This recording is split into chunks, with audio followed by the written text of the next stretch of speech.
Hello student, good morning. In the today's session we see the function prototype.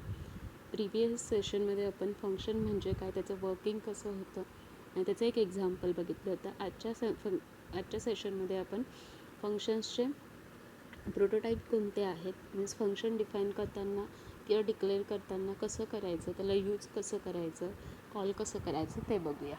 Okay, so function जेव्हा आपण create करतो त्यासाठी 3 गोष्टी सर्वात पहिले गरजेच्या आहेत. फर्स्ट आहे फंक्शन डिक्लरेशन, ओके. सेकंड आहे फंक्शन डेफिनेशन अँड थर्ड आहे फंक्शन कॉलिंग. तर फंक्शन डिक्लरेशन म्हणजे काय की जसं आपण व्हेरिएबल डिक्लेअर करतो तसं फंक्शनला आधी आपल्याला प्रोग्राममध्ये डिक्लेअर करावं लागतं, जेणेकरून कंपायलरला कळतं की इथे युजरचं स्वतःचं एक फंक्शन ह्या प्रोग्राममध्ये यूज केलं जातं आहे. सो त्या गोष्टीला डिक्लेअर करण्यासाठी फंक्शनचे कोणते कोणते प्रोटोटाईप आपण यूज करू शकतो आणि कोणत्या प्रोटोटाईपचा यूज करून आपण फंक्शन डिक्लेअर करू शकतो ते इथे आज आपण बघणार आहोत. सो सर्वात पहिलं टॉपिक आहे function prototype. It provides the compiler with the description of function that will be used later in the program. ह्या स्टेटमेंटमुळे किंवा ह्या गोष्टीमुळे आपण कंपायलरला असं इन्फॉर्म करतो की आम्ही इथे एक फंक्शन लिहिणार आहोत आणि त्याचं डिस्क्रिप्शन किंवा त्याची डेफिनेशन आम्ही प्रोग्राममध्ये लिहिणार आहोत नंतर, बट आत्ता इथे आम्ही त्याला डिक्लेअर करतो, ज्यावरून तू एक्झिक्युशनसाठी समजून घे की ह्या प्रोग्राममध्ये आपण फंक्शन डिक्लेअर केलं. हे काम ह्या गोष्टीमुळे केलं जातं. नेक्स्ट आहे it's define the function before it can be used or called. Okay, call करण्याच्या आधी आपल्याला फंक्शनला डिफाईन करणं गरजेचं असतं. नेक्स्ट आहे function prototype need to be return at the beginning of the program. कधी पण फंक्शन डिक्लरेशन जे आहे किंवा त्यालाच फंक्शन प्रोटोटाईप असं म्हटलं जातं, ते कधी पण प्रोग्राम स्टार्ट करण्याच्या आधीच लिहिणं गरजेचं असतं. म्हणजे जसं आपला प्रोग्राम ऑलवेज कुठून स्टार्ट होतो, मेन फंक्शनपासून. हेडर फाईल डिक्लरेशन तर ते कंपल्सरीच आहे, बट त्यानंतर आपण मेन फंक्शन लिहिलं म्हणजे तुमचा प्रोग्राम स्टार्ट झाला ॲक्च्युअल असं आपण म्हणतो. तर फंक्शनमध्ये जे प्रोग्राममध्ये जेव्हा मेन फंक्शन लिहितो त्याच्या आधी तुम्हाला तुमचं स्वतःचं फंक्शन डिक्लेअर करणं गरजेचं आहे. ओके, सो ऑलवेज रिमेंबर की your function will be declared beginning of the program. जेव्हा प्रोग्राम सुरू होईल त्याच्या आधी त्याला डिक्लेअर करणं गरजेचं आहे. म्हणजे जसं आपण ग्लोबल व्हेरिएबल डिक्लरेशन ज्या ठिकाणी करतो त्या ठिकाणी आपल्याला फंक्शनला डिक्लेअर करावं लागतं. तर फंक्शन डिक्लेअर करण्यासाठी प्रोटोटाईप म्हणजे काय, तर prototype must have a return type indicating the variable that the function will B return. Prototype म्हणजे असा टाईप की ज्यावरून आपण इंडिकेट करतो की फंक्शनमध्ये जे काही ऑपरेशन परफॉर्म केल्यानंतर व्हॅल्यू स्टोअर्ड होते त्या व्हेरिएबलमध्ये आणि ती व्हॅल्यू आपल्याला रिटर्न करायची फंक्शनला, तर ती कोणत्या टाईपची आहे त्या टाईपवरती तुमचा फंक्शनचा टाईप डिपेंड असतो. That is called as function prototype. Now we see the syntax for function prototype. आधी आपण मागच्या व्हिडिओमध्ये बघितलंच आहे फंक्शन कसं डिक्लेअर करतात, तर त्याचा सिंटॅक्स मी तुम्हाला ओव्हरऑल सांगितला होता. सेम सिंटॅक्स आहे. रिटर्न टाईप द्यावं लागतं सर्वात पहिले. ओके, रिटर्न टाईप म्हणजे डेटा टाईप, जे आत्तापर्यंत आपण बघितलं इंटिजर, फ्लोट, कॅरेक्टर, व्हॉइड, त्यातला कोणताही डेटा टाईप इथे द्यायचा आहे जो तुम्हाला फंक्शनच्या ऑपरेशननुसार यूज करता येईल तो. Then name of function depends on युजरने डिफाईन केलं, सो युजरला जे नाव हवं असेल ते तुम्ही देऊ शकता. राऊंड ब्रॅकेटच्या आतमध्ये आर्ग्युमेंट 1, 2, 3 अप टू एनपर्यंत तुम्ही आर्ग्युमेंट देऊ शकता. Argument is nothing but your variable for performing that function operation. त्या फंक्शनच्या ऑपरेशनला परफॉर्म करण्यासाठी जे व्हेरिएबल लागतात ते जर तुम्हाला ॲज अ फंक्शनसोबत पास करायचे असतील तर तुम्ही ते पास करू शकता आणि नाही केले तरी चालतं. फंक्शनचे जे काही आर्ग्युमेंट पॅरामीटर आहे ते एम्प्टी असले तरी तो फंक्शन व्हॅलिड फंक्शन म्हणून डिक्लेअर केला जातो. सो हे झालं डिक्लरेशन ऑफ फंक्शन. आता डिक्लरेशनमध्ये रिटर्न टाईप जे म्हटलं that is nothing but your integer type मग किंवा that is nothing but your data type. मग डेटा टाईप म्हणजे कोणते आलं, इंटिजर, फ्लोट, कॅरेक्टर, व्हॉइड. तर त्या पद्धतीने आपण काही एक्झाम्पल बघूया फंक्शनचे. फर्स्ट एक्झाम्पल आहे double squared in bracket double number. आता हे फंक्शन मी कशासाठी डिक्लेअर केलं, to find out the square of नंबरचा स्क्वेअर फाइंड आउट करण्यासाठी दिलं. तर मी स्क्वेअर फाइंड आउट करण्यासाठी एक नंबर इनपुट घेणार आहे. तर नंबरचा डेटा टाईप मला डबल हवा आहे, सो मी पॅरामीटर डबल नंबर पास केलं आणि त्या व्हेरिएबलच्या डेटा टाईपवर डिपेंड मी फंक्शनचा डेटा टाईप डिपेंड केला डबल. तुम्ही इथे डबल न लिहिता व्हॉइड लिहिलं तरी चालेल. व्हॉइड लिहिलं याचा अर्थ तुमचे पॅरामीटर लिहायची गरज नाही आहे. After that void print report. Second function आपण प्रिंट रिपोर्ट नावाचं घेतलं. यामध्ये आपल्याला रिपोर्ट प्रिंट करायचं आहे, हे त्याचं वर्क झालं. आणि स्पेसिफिकली नाव असं द्या की त्या नावावरून तुमचं जे काही फंक्शनचं वर्क आहे ते पण समजलं पाहिजे.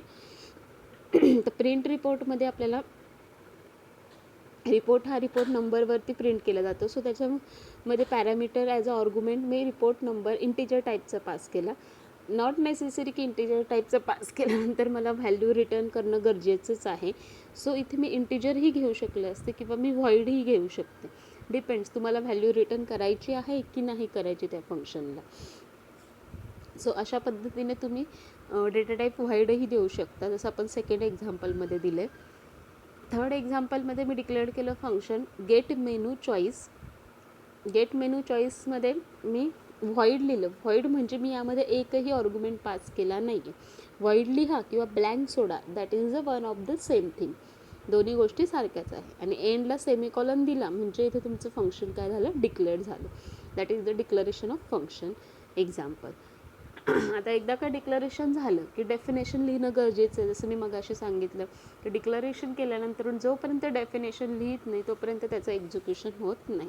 सो डेफिनेशन लिहिताना डेफिनेशन म्हणजे काय, it is the actual function that contains the code that will be execute. यामध्ये ॲक्च्युअल फंक्शनचं टास्क असतो किंवा फंक्शनचं वर्क असतं की जे फंक्शनचं वर्क तुम्हाला परफॉर्म करायचं आणि देन त्याला एक्झिक्यूट करायचं. That is called as function definition. तर it should be identical to function prototype. Now see the syntax of function definition. Again return type, function name. जे फंक्शन नेम डिक्लेअर करताना दिलेलं असतं तेच आपल्याला डेफिनेशनमध्ये यूज करावं लागतं.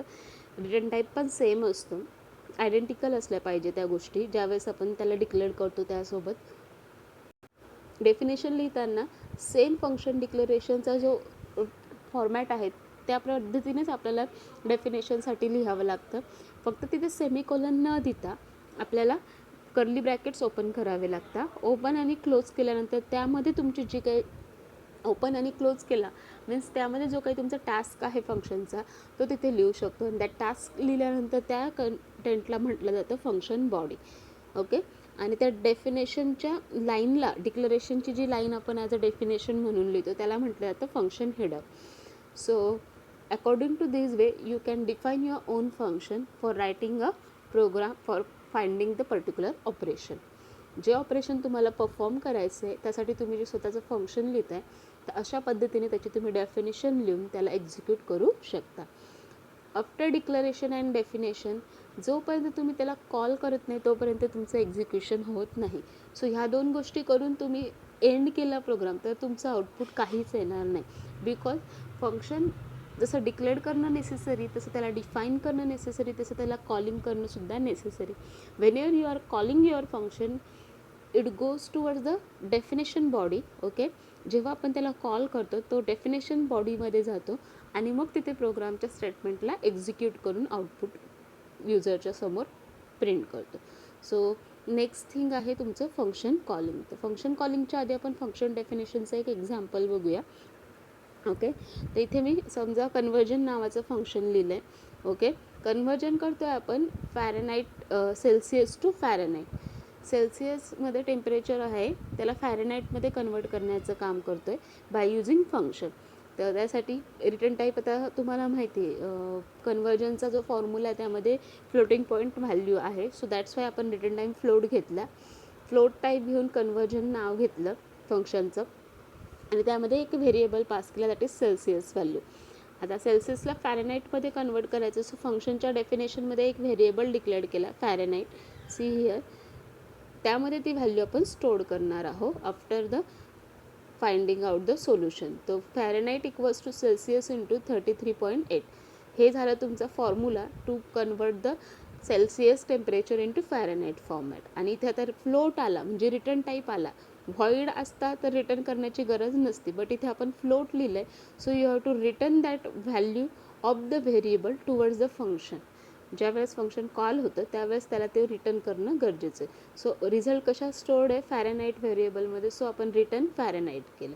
तर अशा पद्धतीने फंक्शनची डेफिनेशन लिहिली जाते whenever you are performing any kind of operation. त्या ऑपरेशनवरती डिपेंड आपण फंक्शनची डेफिनेशन देतो. रिटर्न करणं हे कंपल्सरी नाही आहे. जर तुम्ही इथे फ्लोट टाईप न घेता व्हॉइड घेतला असतं तर ही स्टेटमेंट इथे लिहायची गरज नसती पडली. तुम्ही तिथे डायरेक्ट त्याला प्रिंट करून आउटपुट डिस्प्ले करू शकत होतं. So this is the way to define your function. त्याचंच एक्सप्लेनेशन इथे दिलं आहे जे मी आत्ता सांगितलं की फंक्शन नेम कन्वर्जन आहे. इनपुट आर्ग्युमेंट आहे तुमचा सेल्सियसमध्ये आपण व्हॅल्यू इनपुट घेतो आणि त्याची टाईप आहे फ्लोटिंग टाईप. तो रिटर्न करतो float value. So when the function is called in the program it will perform its task which is to be convert Fahrenheit multiply Celsius with 33.8. सेल्सियसच्या टेम्परेचरला multiply केलं जातं 33.8ने आणि कन्वर्ट केलं जातं त्याला फॅरेनहाइटमध्ये आणि रिटर्न केला जातो result towards the calling function. अशा पद्धतीने तुम्ही फंक्शनची डेफिनेशन लिहू शकता. After that again this is the return type of function. Okay, फंक्शनचे रिटर्न टाईप आहे कोणते कोणते जे मी तुम्हाला आत्ताच सांगितले. Integer, float, character, void. तर त्याचं एक्झाम्पल आहे हे. तर अशा पद्धतीने तुम्ही फंक्शनची डेफिनेशन लिहू शकता आणि त्याला कॉलिंग करण्यासाठी फक्त त्याचं नाव देणं गरजेचं. जसं ते कन्वर्जन फंक्शनची डेफिनेशन लिहिली तर त्याला कॉल करणं म्हणजे काय, तर त्याचं नाव लिहिणार फक्त जिथे आपण मेन फंक्शनमध्ये त्याला कॉल करतो आहे कन्व्हर्जन.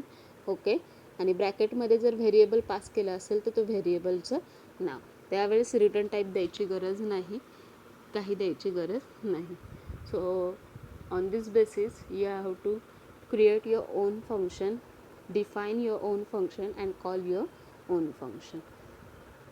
तर अशा पद्धतीने तुम्ही तुमच्या फंक्शनला कॉल करू शकता. नेक्स्ट टॉपिकमध्ये आपण फंक्शनचा टाईप्स बघूया. बट बिफोर दॅट जे आता मी फंक्शन कॉलिंग डेफिनेशन आणि डिक्लरेशन सांगितलं ते ह्या एक्झाम्पलमध्ये मी दाखवून देतो तुम्हाला. ह्या स्टेटमेंटला आपण म्हणतो डिक्लरेशन ऑफ फंक्शन. मी जसं सांगितलं always function declared beginning of the program करा. सो मेनच्या आधी मी इथे त्याला डिक्लेअर करून घेतलं, मीन्स ग्लोबल डिक्लरेशनच्या पार्टमध्ये. आफ्टर दॅट मेनमध्ये आपण त्याला कॉल करतो. मेनमध्ये का कॉल करतो, कारण की आपलं सगळं प्रोग्रामचं execution by using main function होतं. जोवर मेन एक्झिक्यूट होत नाही तोवर आपल्या बाकी गोष्टी एक्झिक्यूट होत नाही. सो मेनमध्ये आपल्याला एक्झिक्युशनला जेव्हा तुम्ही तिथला कॉल करणार तरच तो त्याच्या डेफिनेशनमध्ये जाईल. म्हणजे डिक्लरेशन केल्यानंतरून कॉल केलं तरच तो त्याची डेफिनेशन एक्झिक्यूट करतो. सो कॉल करताना बघा इथे मी सांगितलं फक्त त्याचं नाव लिहायचं. सो इथे डेटा टाईप लिहिला नाही, क्यूब नाव लिहिलं, पॅरामीटर पास केला. हा असतो त्याचा ॲक्च्युअल पॅरामीटर आणि आहे त्याचा फॉर्मल ओके, फॉर्मल म्हणजे फक्त इथे यूज केला आहे तो. बाहेर त्याला फंक्शनला ह्या इनपुट नावाशी काही संबंध नाही आहे. इनपुट नाव हा एक्सला व्हॅल्यूला चालला जातो आणि एक्स व्हॅल्यू थ्रू तो ऑपरेशन करतो in the function definition. So after calling function डेफिनेशनमध्ये तुमचा कर्सर जातो, डिफाईन करतो, जो टास्क आहे तो परफॉर्म करतो आणि रिटर्न एक्झिक्यूट केलेली व्हॅल्यू तुमच्या इथे आपण कॉल करताना एक व्हेरिएबलला व्हॅल्यू असाईन केली आहे ॲन्सर व्हेरिएबलला. तर ही व्हॅल्यू ॲन्सर व्हेरिएबलला जाते आणि मग ॲन्सर व्हेरिएबल थ्रू आपण आउटपुट डिस्प्ले करतो इनटू द मेन फंक्शन. हे मेन फंक्शनमध्येच केलं पाहिजे असं नेसेसरी नाही आहे. तुम्ही तुमच्या फंक्शनमध्ये सुद्धा त्याचं आउटपुट डिस्प्ले करू शकता. So according to this way फंक्शनचे प्रोग्राम करू शकता. So I think it is clear. Declaration, definition and calling. Next व्हिडिओमध्ये आपण टाईप्स बघूया. Okay, thank you.